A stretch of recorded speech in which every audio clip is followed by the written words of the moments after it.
Most people think you need 5, 10, 15, 20 properties in order to set yourself up financially for the future. But that's not true. And I'm going to show you how, with just one well-bought property, you can set yourself up financially for the future. This to me reminds me of a quote or an anecdote, I guess it is, about, if you are traveling on a ship and you are 1 degree off course, how you can end up in a completely different position navigationally, I don't know, or in life in this case, to the ship that was on the other tack or course. And just to give you some visual representation of that, and this is something I found on the internet, and unfortunately it's in American, so after 100 yards you'll be 5.2 feet off of where you started, just 1 degree of difference. So let's say that's about 100 meters. I don't know, to be honest with you. You'll be about 1.5 meters off. So it's massive. And after a mile or 1.6 kilometers for us non-Americans, you'll be almost 100 meters off with just 1 degree of difference.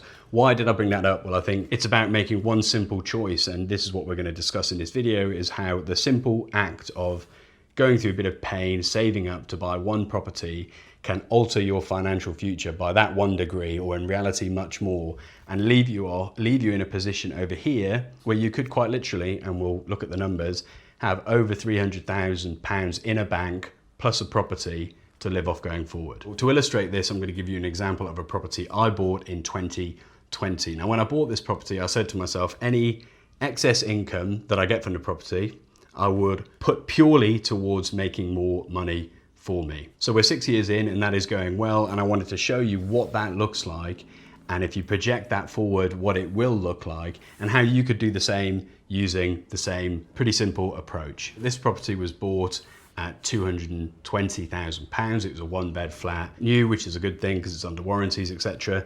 Now the rental income on the flat is £1,200 a month, which is great. I get 1,100 after the management fee has been taken, and then the mortgage is 600 quid. So £500 a month surplus in my pocket. Now the mortgage rate on that is 4.7, I think, which is probably a little bit out of what's realistic at the moment, but that will come back, and it's about being prepared and being able to buy when the time is right, and doing your own research to make sure the figures stack up. So in this case, it's interest only mortgage, I would say £500 excess per month. 2 scenarios then that I would like to walk through. The one that I have been testing because I thought it would be interesting to compare stocks and shares to property. So taking that £500 and putting it into an ETF, exchange traded fund, basically a basket of lots and lots of different stocks and shares. So only buying the one thing. So initial amount is 0, monthly contribution 500 without doubt all the time. 6 years, I'm going with an 8% interest rate.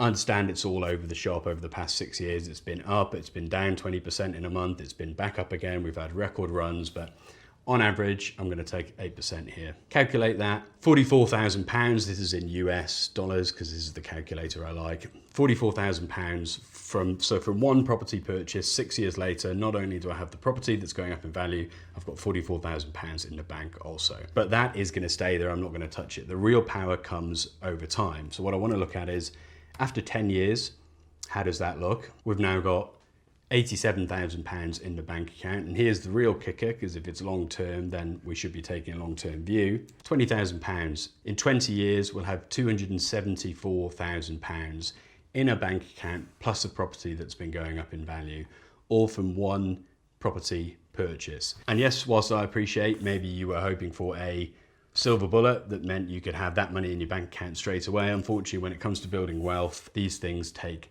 time. And yes, 20 years may be a long time, but it is your financial future, and that 20 years is going to happen whether you do something about it or not. So one simple property is allowing you to build a pot of £274,000, which then, just as a bit of fun, 274 times, if you use the 4% rule, i.e. only taking out 4% so it can continue to grow,